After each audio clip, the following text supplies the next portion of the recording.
করব মাছের ডিমের কারি। গরম পানির ভিতরে হলুদের গুঁড়া দিয়ে দিতে হবে। এসে গেছে, এখন ডিম দিয়ে দিব, সেদ্ধ করে উঠাই দেব। ডিমের ভিতরে এখন দিয়ে দিব পেঁয়াজ কুচি, গোল করে কেটে রাখা মরিচ, দিব লবণ, দিব একটা ডিম, চটকায় মেখে নিতে হবে। দিয়ে দেবো একটু বেসন। এখন আমি মাখানো ডিমটা ভেজে নিব।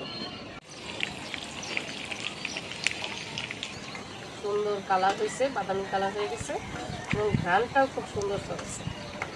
পেঁয়াজ ভাজা হয়ে গেছে। স্বাদ মতো লবণ, হলুদের গুঁড়া, মরিচের গুঁড়া, ধনিয়ার গুঁড়া, জিরা গুঁড়া, আদা রসুন বাটা হয়ে গেছে। এখন দিয়ে দিব ভাজা আলুগুলো, খুব ঝোল দিয়ে দিব।